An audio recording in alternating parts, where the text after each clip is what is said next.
Okay, welcome to lesson 6. If you've made it this far, congratulations, you're doing very well. I must stress the fact that you don't just go through these lessons and that's it.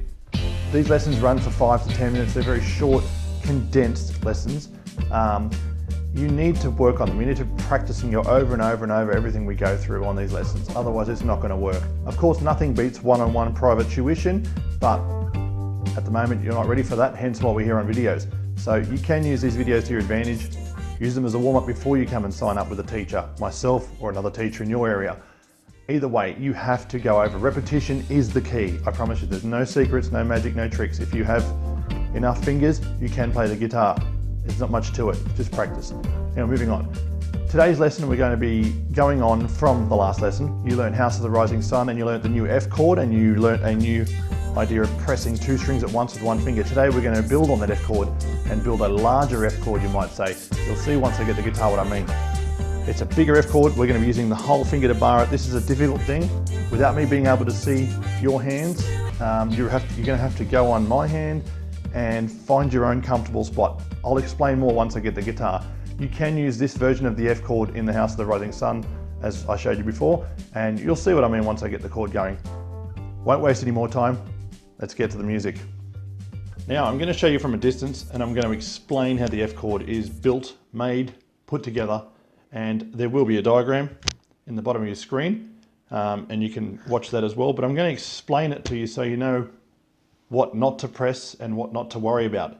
Now the simple way to explain this is if I put my finger, just for an example, on the 3rd fret and then play that note, whatever I do back here won't make a difference because I've cut the string short.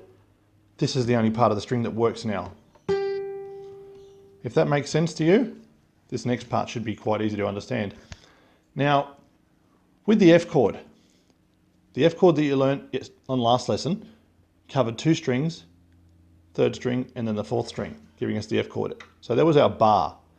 Now, if we want to enlarge that and cover all the strings, now, a lot of people try to cover all the strings and cut them off. This is quite difficult. In actual fact, what we'll need to do is we'll need to cover the top string only and the bottom 2. So you will technically be doing that top string and bottom 2 with this part of your finger, or depending on the length of your finger. As I said, I can't see you, so you have to make it work for your hand. So with this particular bar chord, we'll only be pressing the top string and the bottom 2 with those fingers, but it won't matter that you're touching the other strings in between. So 5th, 4th, and 3rd, it'll be irrelevant because they're going to be cut off short with the next shape I'm going to show you. Now, if you remember the E chord from lesson 1, the very simple E chord, if you restructure that E chord by eliminating the 1st finger and still playing all the same notes for an E chord with the remaining 3 fingers, we'll give you this shape. It's still an E chord, you're just using different fingers. Now if you simply shift that up 1 fret each string, all fingers up 1 fret, sorry, and then place your bar on top, so covering your 1st string and your bottom 2 as I showed you earlier. This is in actual fact an F chord, but it's a movable bar chord, a movable major bar chord, because it was built from the major chord of E. We slid it up 1 fret and gave us an F. Okay, this is movable. It can be played in many different places, and I'll show you that in a future lesson, how to decipher what the chord becomes when you move it. It's very simple, but just for today, let's learn this bar chord. Now, I've seen this played many ways. Some people play it with the side of their finger, whatever works, okay? You're basically trying to press top string, bottom 2. You can touch all the strings, it doesn't matter because these ones are going to be taken care of by this E shape that we took from the E and slid up a fret. So that is how you build a major bar chord. So I'll come in close just so you can see it up close. I'll give you a quick rundown on how I did that again.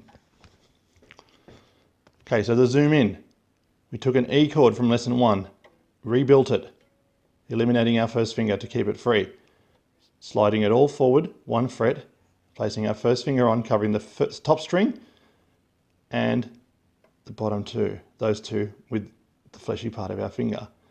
You have to find it where it's comfortable for you and works, and you'll have your bar chord. So this is an F chord, it is movable, and I'll explain to you that in another lesson, what they become when you move it. Okay, so but for now, practice it with that. So your House of the Rising Sun.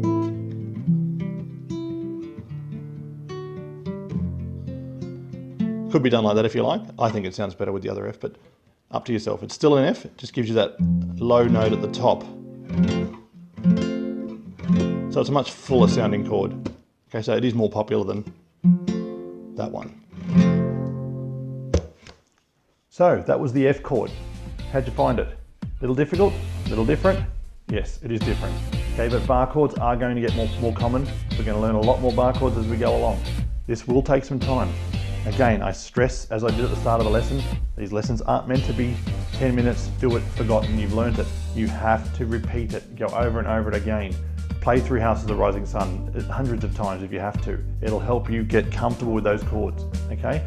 Introduce the major bar chord, the F, in place of the F we learned in the last lesson, to give yourself a challenge. You have to get comfortable with these chords, they have to become second nature. This bar chord is one of the most popular ones and you'll be using it all the time for many different songs if you continue being a guitarist.